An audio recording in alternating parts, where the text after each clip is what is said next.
அட்சய திருதை நாளில் தங்கம் வாங்குறது ரொம்பவே நல்லது. இதை நிறைய பேர் ஃபாலோ பண்ணிகிட்ருப்பீங்க. நிறைய பேர் அட்சய திருதைக்கு தங்கம் வாங்கணுங்கிற விஷயமே தெரியாமல் இருப்பீங்க.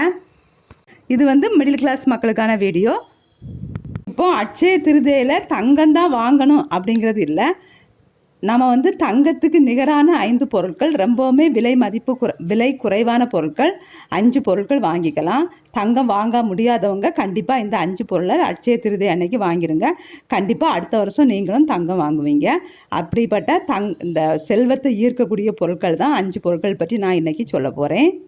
ஃபஸ்ட்டு நீங்கள் தங்கம் வாங்குறீங்க வாங்கலை 2வது விஷயந்தான். காலையில் அட்சய திருதை அன்னைக்கு காலையில் சூரிய உதயத்துக்கு முன்னாடியே எந்திரிச்சு குளிச்சுட்டு விளக்கேற்றி வச்சுருங்க. விளக்கேற்றிட்டு மனசார உங்களோட வேண்டுதலை வைங்க பிரபஞ்சத்தை நோக்கி. நீங்கள் கண்டிப்பாக அடுத்த வருஷம் தங்கம் வாங்குவீங்க. விளக்கேற்றி வச்ச உடனே தங்கம் வாங்கிடலாமா அப்படின்னு யோசிக்காதீங்க. உங்களுக்கு தங்கம் வாங்கக்கூடிய நல்ல சூழ்நிலைகளை உருவாக்கி தரும். உங்களோட முயற்சியும் ரொம்ப முக்கியம். இப்போ வாங்க, அட்சய திருதை அன்னைக்கு தங்கம் வாங்க முடியாதவங்க அதுக்கு நிகரான பொருட்கள் 5 பொருட்கள் பார்க்கலாம். ஃபஸ்ட்டு மகாலட்சுமி தாயாருக்கு ரொம்பவுமே விருப்பமான பொருள் தான் இது. கல்லுப்பு. கல்லுப்புக்கு செல்வத்தை ஈர்க்கக்கூடிய சக்தி உண்டு. அட்சய திருதை நாளையில் தங்கம் வாங்க முடியாதவங்க கண்டிப்பாக ஒரு பாக்கெட் கல்லுப்பு வாங்கிக்கோங்க. கடையில் போய் கல்லுப்பு வாங்கி வச்ச உடனே அடுத்த வருஷம் நம்ம தங்கம் வாங்கிடலாமா அப்படின்னு யோசிக்காதீங்க. நமக்கு வரக்கூடிய நம்ம முயற்சி எடுக்கும்போது அந்த தடைகளை நமக்கு பிரபஞ்சம் நீக்கி தரும். கண்டிப்பாக அட்சய திருதையில் தங்கம் வாங்கிக்கோங்க. 2வது வெள்ளி காசு, சில்வர். கண்டிப்பாக இது வாங்கிக்கோங்க. சில்வர் காயினாக வாங்கிக்கோங்க, ரொம்ப நல்லது. வெள்ளி உலோகம் எப்போவுமே சுக்கிரனோட அனுக்கிரகம் உள்ளதுன்னு சொல்லுவாங்க. நமக்கு சுக்கிரனோட பார்வை இருக்கும்போது தான் நமக்கு செல்வங்கள் சேரும். நீங்கள் கண்டிப்பாக அட்சய திருதையில் தங்கம் வாங்க முடியாதவங்க காயின் வாங்கிக்கோங்க. காயினில் தாமரை படம், இந்த குபேரன் படம் இது மாதிரி இருக்கிறதும் பார்த்து வாங்கிக்கோங்க.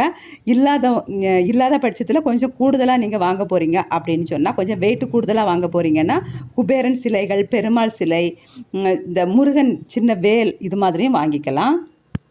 3வது மகாலட்சுமிக்கு ரொம்பவுமே பிடிச்ச ஒரு விஷயம் நவதானியங்கள். இந்த நவதானியங்களுக்கு செல்வங்களை ஈர்க்கக்கூடிய சக்தி ரொம்ப ரொம்ப உண்டு. ஒவ்வொரு வகையான தானியத்துக்கும் ஒவ்வொரு கிரக சக்தியும் உண்டு. எல்லா நவதானியங்களும் வாங்காட்டியும் கண்டிப்பாக நீங்கள் பாசி பயிராது 1/4 கிலோ அட்சய திருதை நாளில் வாங்கிக்கோங்க. கண்டிப்பாக உங்கள் வீட்டில் செல்வம் சேரும். இது இல்லாமல் பருப்பு வகைகள் கூட வாங்கிக்கலாம். துவரம்பருப்பு, எல்லா பருப்பு வகைகளும் வாங்கிக்கலாம். பச்சரிசி கண்டிப்பாக வாங்கிக்கோங்க. பச்சரிசி ரொம்ப ரொம்ப நல்லது. 4வது அட்சய திருதையில் தங்கம் வாங்க முடியாதவங்க கண்டிப்பாக இந்த மங்களகரமான பொருள் ஒன்று வாங்கிக்கோங்க. அதாவது மஞ்சள் கிழங்கு வாங்கிக்கோங்க. மஞ்சள் கிழங்கு இல்லைன்னா மஞ்சள் தூள் கூட நீங்கள் வாங்கிக்கலாம்.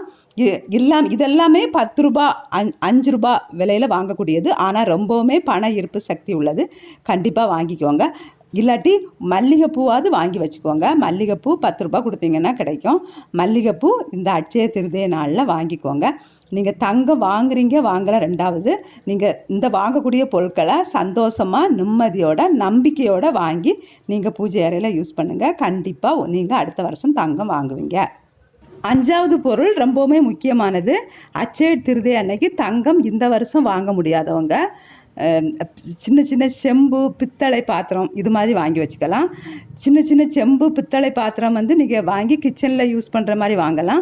இல்லாட்டி பூஜை அறையில் வைக்கிற மாதிரி சின்ன சின்ன செம்பு, சின்ன சின்ன விளக்கு இது மாதிரி நீங்கள் கண்டிப்பாக அட்சய திருதை நாளில் வாங்கி பூஜை ரூமில் வைங்க. நீங்கள் அடுத்த வருஷம் கண்டிப்பாக தங்கம் வாங்குவீங்க. செம்பு, பித்தளைக்கு செல்வத்தை ஈர்க்கக்கூடிய சக்தி உண்டு. நான் சொன்ன 5 பொருளில் ஏதாவது ஒன்று அட்சய திருதையில் வாங்கி உங்கள் செல்வ வளத்தை பெருக்குங்க. பிடிச்சிருந்தா வீடியோவுக்கு மறக்காமல் ஒரு லைக் கொடுங்க. தேங்க்யூ.